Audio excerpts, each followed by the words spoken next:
and welcome to episode 3. Book Hold 1, on. Episode 2, Nancy Drew edition. Hi, welcome to Book 1, Episode 2, Nancy Drew edition. Oh yeah.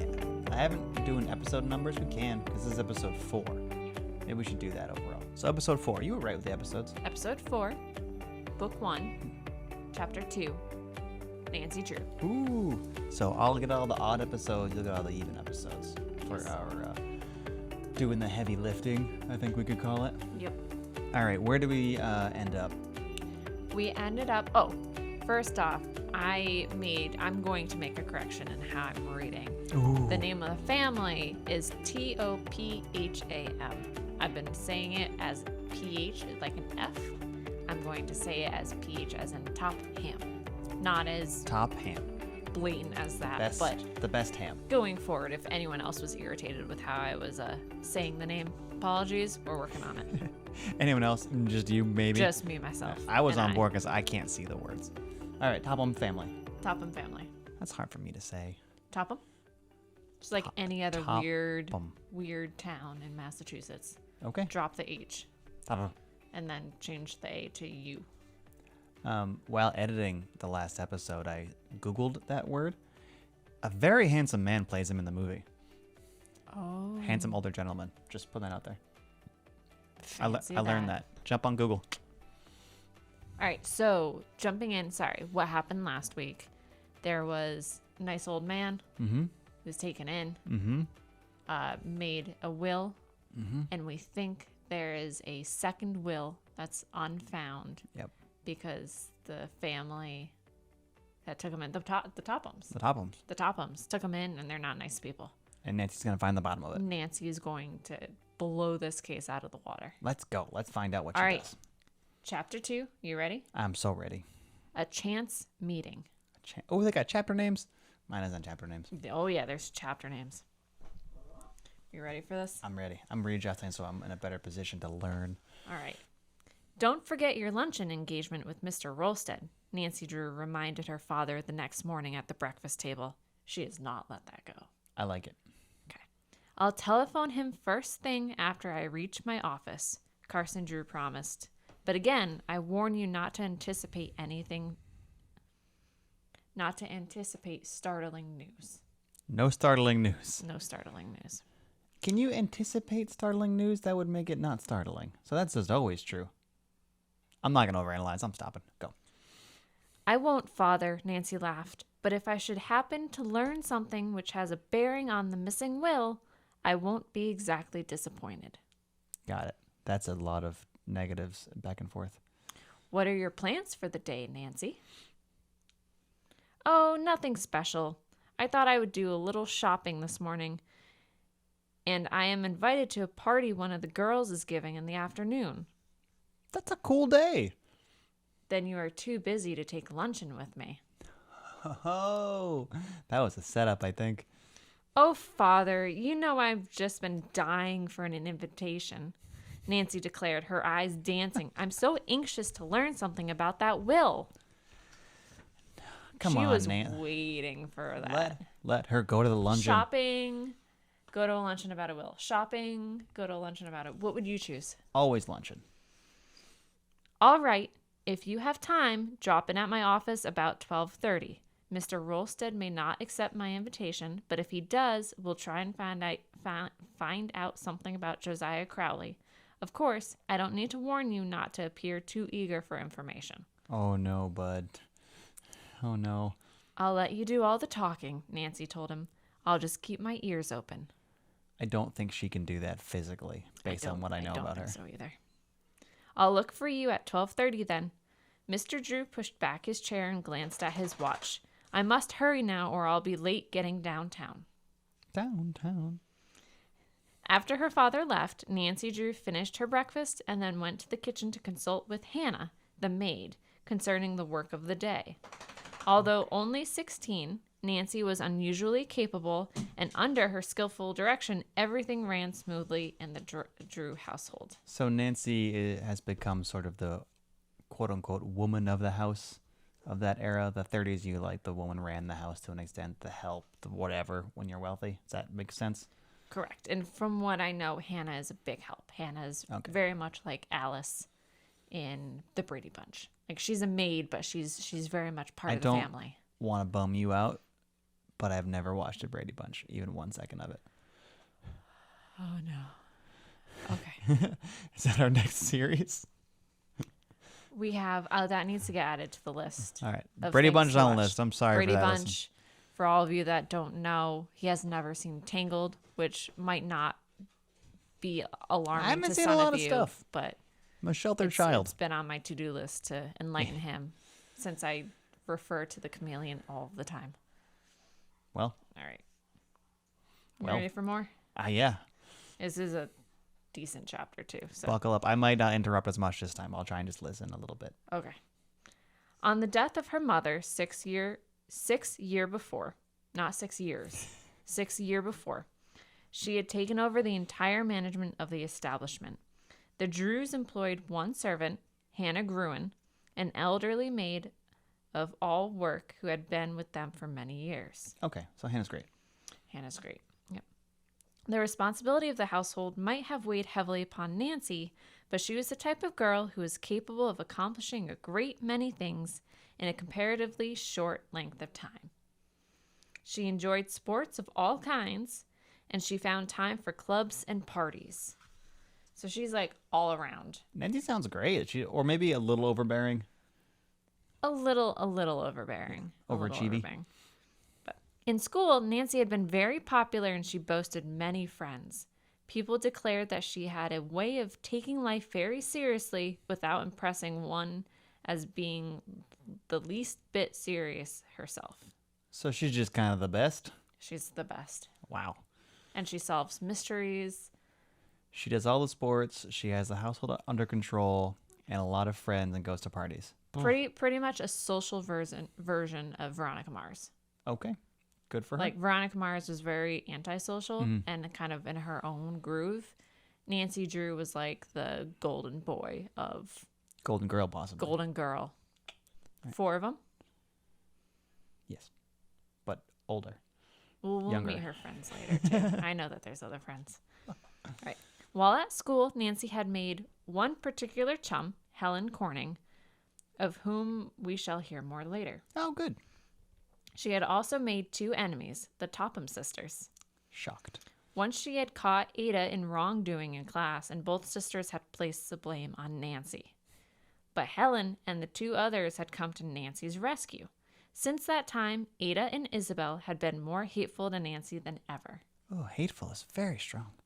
Also, chum. Chum's a good word. I'll not be back for luncheon today, Nancy told Hannah as she prepared to leave the house. I have made out the dinner menu and ordered the groceries, so I guess you won't need me for a few hours. Oh. I'm kind of surprised that Nancy's doing this and not Hannah. I don't think Hannah needs her to, but I think Nancy needs to feel important. That is true. Leaving the house, she went to the garage where she kept her automobile. It was a shining new, shining new blue roadster, her birthday gift of her father. Quickly backing the automobile to the street, she set off for the shopping district. She drove swiftly down the boulevard and upon reaching the more congested streets, wormed her way skillfully through heavy traffic. She has her own car? She has her own That's car. awesome. Good for you, Nancy. Yep. And it says birthday gift, so sweet 16? Ooh, 18? So this is a fresh. Who knows? It is shining. It doesn't. It is shining, and it's blue roadster. That sounds really cool, honestly. I know. Probably convertible. Nancy's living a better life than I ever will. Oh yeah, absolutely. Okay. All right. Entering a department store, she made a number of small purchases on the main floor, and then went directly to the wearing apparel section, as it was her intention to purchase a frock suitable for the afternoon party to which she had been invited. I love these words. Frock. Very Mrs. Maisel right now. That's what The 30s, man. Yeah. Usually Nancy found the service excellent, but this morning was an especially busy one, and an extra rush of customers had temporarily overwhelmed the sales force. Ugh. She needs a frock. I know. She did not mind waiting her turn and quietly sat down in a convenient chair and glanced about with interest. After a time, her attention was attracted towards two girls who, like herself, were waiting for an available saleswoman, but less patiently. Instantly, Nancy recognized them as Ada and Isabella Topham. I had a feeling once they were described as kind of fidgety. They were remonstrating with the floor manager, and their voices carried so far that she could not help hearing what they said. Well, Nancy, what did you hear? We've been standing here nearly 10 minutes, Ada said petulantly. Send a saleswoman to us immediately. Immediately. I'm afraid I can't, the floor manager said regretfully. There are a number of others ahead of you, an extra rush of customers. Perhaps you don't know who we are? Ooh. Ada interrupted rudely. Indeed, I do, the floor manager told her, with a trace of weariness. I will have a saleswoman here in a few minutes if you will only wait. We're not accustomed to waiting, Isabel Topham told him icily. I don't like the Tophams. Such service, Ada chimed in. Do you realize that my father owns stock in this store? If we report your conduct to him, he could have you discharged. That's not how stock works. I'm sorry, the harassed floor manager apologized, but it is a rule to the store. You must wait your turn. Don't bully retail workers. Also, very simple. Just be patient. That helps too. Ada tossed her head and her dark eyes flashed angrily. That was a good toss. Thank you. In spite of the expensive clothes she wore, she was anything but attractive, for she was tall and slender to the point of being termed skinny. I did think in the back of my mind, they're going to make these girls unattractive, aren't they? Well, she's too thin? That's what makes her not attractive? That's like a runway model, like a little uncomfortable. Yeah. Now that her face was distorted with anger, she was positively ugly. Hey, we did it. Isabel, who was the pride of the Topham family, was rather pretty in a vapid sort of way. But Nancy Drew thought that her face lacked character. Okay, Nancy. Be nice. She had acquired an artificial manner of speaking, which was both irritating and amusing. It was her mother's ambition that someday she marry into a wealthy family, and every opportunity was given her for a brilliant match. Okay. Aim higher, please. The two sisters were older than Nancy, but had been in her class at school. She had found them stupid as well as arrogant. Oh my goodness. They had never been popular with their classmates and had boasted few friends. Now, as they turned from the floor manager and saw her for the first time, Nancy bowed. She's bowing. Isabel coldly returned the bow, but did not speak a word of greeting. Ada gave no indication that she had even noticed her. I'm imagining more of a head incline, sort of bow. And it's like a nod, like a hey. Than a formal court bow. Yeah. Snobs, Nancy told herself. The next time I won't even bother to speak to them. Yeah. She didn't speak to them, but that's okay. Not important. At that moment, a saleswoman hurried toward the Topham girls, and at once they began to shower abuse upon her for her failure to wait upon them sooner. So rude. Nancy watched them curiously as they examined the gowns, which the salesman brought out for their approval. Evidently, Isabel and Ada were in an unpleasant frame of mind, for they tossed aside beautiful creations of lace and chiffon with scarcely a second glance. They found fault with everything. Very rude people. A very chic gown, the saleswoman told them hopefully as she displayed an attractive dress. It is a Paris model and arrived this morning. Ooh, fresh from Europe. That's very exciting. Parisian. Ada picked it up, gave it one careless glance, and then tossed it onto the chair. Okay, we get it. The gown slipped to the floor in a crumpled mass, and to the horror of the saleswoman, Ada stepped on it as she turned to examine another dress. Goodness. Zero disrespect. I mean, all disrespect. Yeah. Zero respect. Exactly. Oh my. Don't like these people. No. In disgust, Nancy moved away and began to examine a rack of dresses in another part of the room. She can't even deal. No. Presently, as she wandered back, she saw that Ada and Isabel were leaving without having made a purchase. As they swept past, Ada brushed against her. Instead of apologizing, she wheeled and surveyed Nancy coldly. Ooh, starting fights. Do watch where you're going, she said tartly. Nancy stifled a sharp retort and made no reply. Not without amusement, she watched the Topham sisters as they flounced to the elevator. Flouncing. Some of these words are great. Gotta use them in everyday conversation. I don't wonder that people say such mean things about them, Nancy told herself. I think Nancy is the people. Yes. Oh, 100%. It's like the Taylor Swift song, The Rumors. Most of them, they're cruel, but most of them are true. Yeah.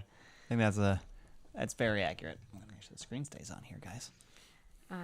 Her thoughts were cut short as a saleswoman offered her services. It was the same girl who had waited upon the Topham sisters. Oh, here we go. Nancy quickly selected a party frock of blue crepe that matched her eyes and went to the fitting room to try it on. I'm sure Nancy's going to be a model customer.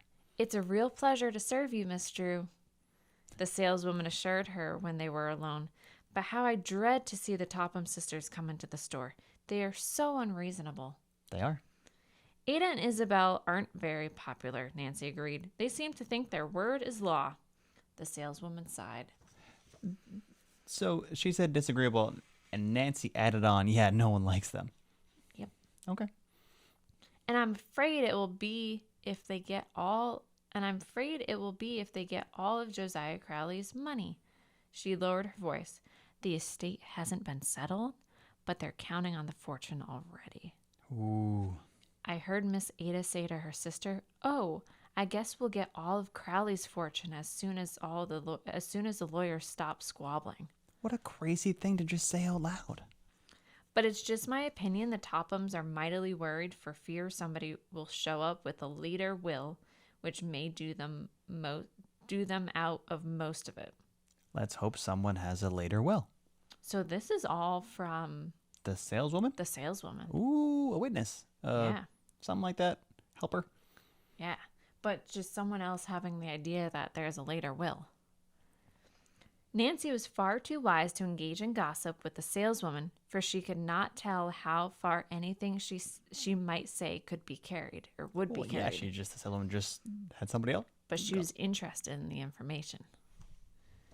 The fact that the Tophams were worried indicated to her that they were of the opinion that Josiah Crowley had made a second will. Evidently, they were somewhat disturbed by the claims of other relatives. So they know there's a chance it's not going to go well for them. I like it. Ordering the frock which she had purchased sent to her home, Nancy glanced at her watch and saw that it was after 12 o'clock. I must hurry or I'll be late in meeting Father, she thought, and left the store. Yeah, 12:30 luncheon. She drove directly to her father's office and, although a few minutes ahead of the appointed time, found that he was ready to leave. Okay, good. What luck, Father? Nancy demanded eagerly when they were alone in the inner office. Did Mr. Rolsted promise to take luncheon with you? Did he? So again, she showed up under the Hope. pretense that it might not happen. Yeah. Yes, we are to meet him at the Royal Hotel in 10 minutes. Do you still think I should quiz him about the Crowley will? Yeah, we do. What type of question is that? Oh, I'm more than ever interested in the case, Father. I can't tell you why, but I just seem to know that Josiah Crowley made a second will. Tell him. Well, your intuitions are frequently correct, Nancy, Mr. Drew smiled. So I'll do my best to find out what Mr. Rolsted knows about the case. However, I must warn you not to appear too eager for information, or he may suspect that we have a dark motive behind the luncheon invitation. I'm worried how eager she's going to appear. She's going to be so eager. I'll be careful, Nancy laughed. The Royal Hotel was located less than a block away. Nice. And Nancy and her father quickly walked the distance. As they entered the lobby, they found Mr. Rolsted there ahead of them. Carson Drew introduced his daughter, and the three made their way to the dining room where a table had been reserved for them. Very nice. Yeah. It's a classy establishment. Yep. At first, the conversation centered about a variety of subjects. As the luncheon progressed, the two lawyers began to talk enthusiastically of their college days together and finally of their profession. We got college roommates, college buddies. Yep. Nancy began to fear that the subject of the Crowley estate would never be brought up. I think Nancy might start to get eager to ask questions. And information, yeah. So then, over the coffee cups, Carson Drew skillfully swung the conversation into a new channel and began to discuss strange cases which had fallen into his hands. Very nice, Carson. Kind of like what a lawyer would do, huh? Control the conversation. Because he's a lawyer, not a criminal, That as is true. confirmed last time. That is true. By the way, I haven't heard the details of the Crowley case. How are the Tophams making out? I understand the relatives are trying to break the will. I understand. I'm guessing. I'm hoping. More information, please? For a moment, Mr. Rolsted remained silent, and Nancy began to think that he did not intend to enter into a discussion of the case. It's fair if he didn't want to. The case wasn't turned over to me, Carson, the lawyer said quietly, but I confess I followed it rather closely because of a special interest I happen to have in Crowley. As the present will stands, I do not believe it can be broken. So this lawyer has a special interest in Crowley, so he's got good details, but not looking good. Correct. Then the Tophams will get the entire estate, Mr. Drew commented. Yes, unless another will is uncovered. We need another will? Another will? Carson Drew inquired innocently. Then you believe Crowley made a second one? Haha. I love the amount of second will. Second one? Second will. Question Is mark? it under? Where is it? Who would have thought of a second will? Nancy would. Mr. Rolsted hesitated as though uncertain whether or not he should divulge additional information.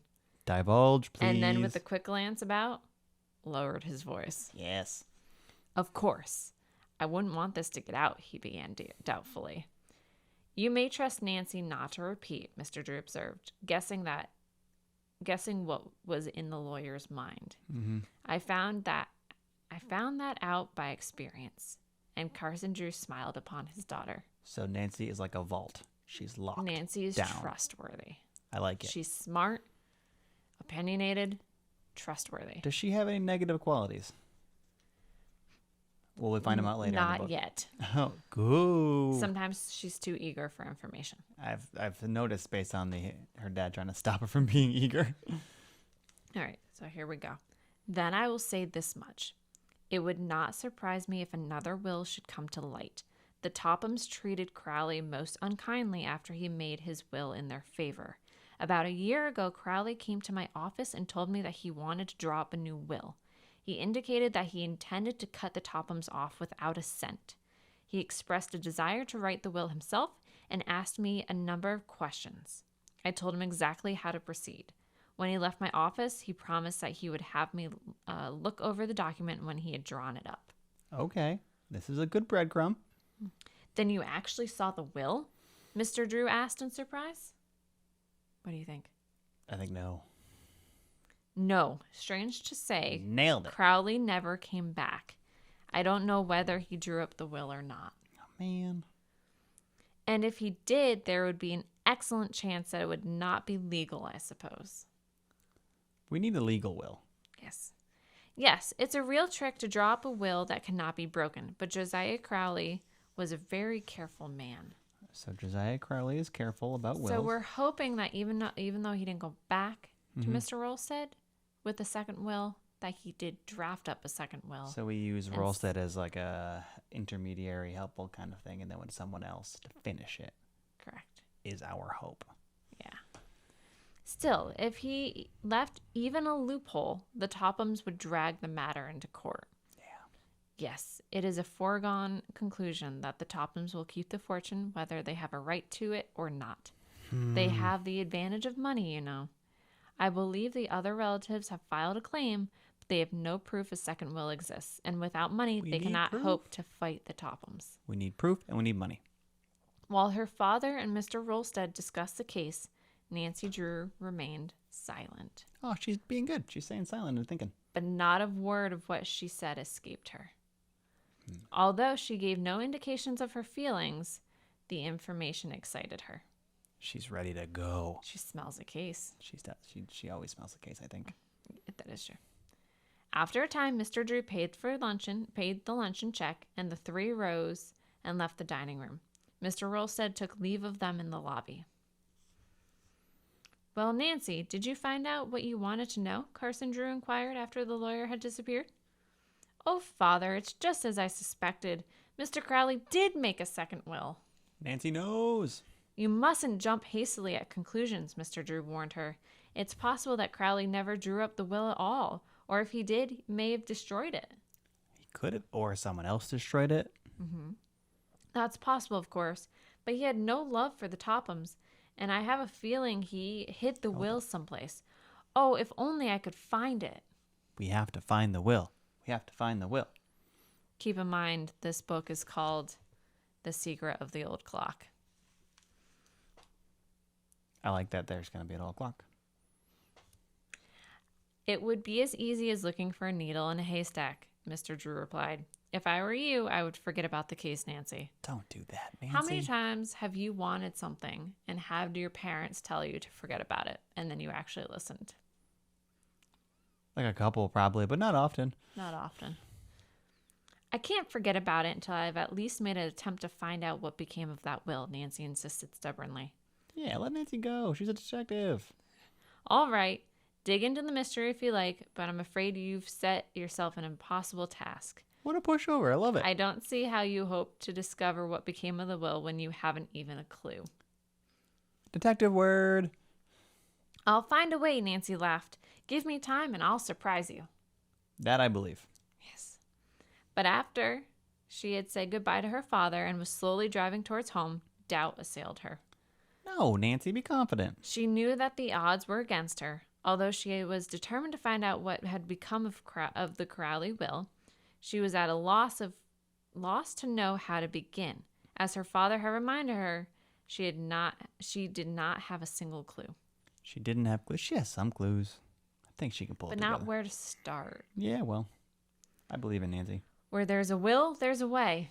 Oh, my goodness. Get it? Oh, there's my a goodness. Will, there's a it's way. Very good, but it also hurts. She quoted whimsically. That old proverb is doubtly true in the Crowley case. If there actually is a second will, I'm going to find it. And if I do, I hope it won't prove to be in the Topham's favor. That would be a wicked bummer if there's a series of wills. And that is the end of the chapter. Ooh, all right. We got a lot more dirt that chapter. We got a luncheon with another lawyer. We have some girls that we hate, effectively. Ada and Isabel are no good. One's freakishly thin, one's kind of pretty, but vapid. We briefly were introduced to Helen, Nancy's chum. I think Helen's be my favorite character, I can already tell. Unless she's like a sort of an animal sidekick at any point. Is there like a lizard or a duck that talks? Maybe a Great Dane that solves clues? Scooby-Doo. Is there sort of a stuffed tiger that maybe sort of bounces around? Are you talking about Tigger now? I went to Calvin and Hobbes, and Tigger would be good. Oh, Calvin and Hobbes. Yep. Any of those? Or is it just humans? I think it's just humans. Okay. How about the clock? Does the clock sing and dance because it was cursed and it's owned by a werewolf kind of looking guy? We got to start writing down these ideas. In our Very free original. time, we can start. Oh, man. I'm getting pulled into the mystery, which I think is good. We're getting clues. We're getting pieces. We're getting characters. I'm ready. Excellent. That's it. That's all I have. Join us. Subscribe. Follow us. Like it. Love it. Can you please listen? Every social media, it's Can You Listen? Because we took out some letters to make it easier to type for you. And I can never remember, so listen to Jesse. If only we had a reference. So just look at this and then do that. And then we'll all be in a good place. Oh. But we will see you next week. Oh, it's the weekly showing. Dino's not on camera, but he maybe heard him snort. He's down here. How you doing, Good boy, Dino. We gotta stop recording because the dogs are tired of us not paying attention to them. Tune in next week when we go back to Animorphs, and then the week after we come back to Nancy Drew and see what happens. Okay, bye. Bye.